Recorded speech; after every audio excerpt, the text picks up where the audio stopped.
Luke chapter 8, verses 22 to 25. One day, Jesus said to his disciples, "Let us go over to the other side of the lake." So they got into a boat and set out.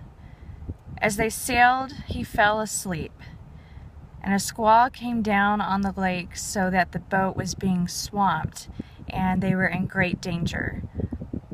The disciples went and woke him, saying, "Master, Master, we're going to drown." He got up and rebuked the wind and the raging waters, and the storm subsided, and all was calm. "Where is your faith?" he asked the disciples. And in fear and amazement they asked one another, "Who is this? He commands even the winds and the water, and they obey him." So as I'm starting to read this passage, what I smelled right away is the salty, dirty seawater and the smell of fresh fish, as it says that the disciples and Jesus get into this boat. And I can almost taste the salty seawater in my mouth as they get into the boat. I can imagine the disciples, maybe they've been out in the sun all day and their skin is very dry and it's very parched. It's very uncomfortable. So that when they get into the water, they step out to get onto the boat, and the water must be a real relief to their skin. Must moisten their skin and feel nice to touch. And as they get into the boat, I'm feeling the push of the ocean waves up against the boat itself, and I can feel the rhythm of the ocean as they're going out to the other side of the lake. And just again and again, the waves are hitting the boat, and I can imagine some of them might even be feeling seasick, but they're tired and they're sleepy, and so the rhythm of the ocean starts to put them to sleep, including Jesus. And so as the waters start to grow rougher, I can feel how terrified they must have been out on this familiar but unfamiliar body of water.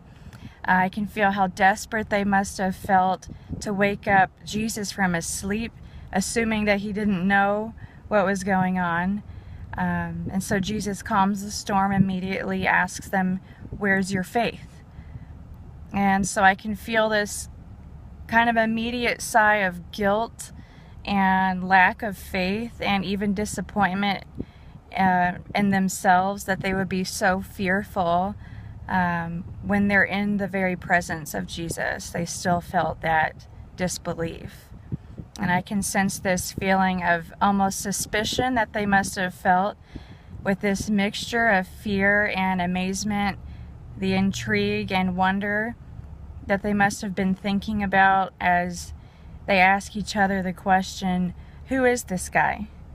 Who is this guy? Even the winds and the water obey him. Who is this?"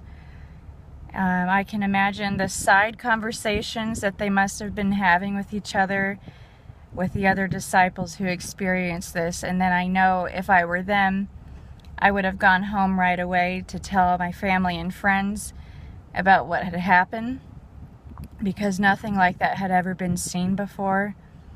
And their experience of this storm, of how they saw Jesus come to their rescue, would be a testimony that is told over and over again. Obviously is told over and over through the reading of it in Scripture. And it's just an amazing experience of how Jesus comes to our rescue. And often we're surprised by his presence, but it is always there. And it just takes faith. And this story is a reminder of that and a reassurance of his love for us.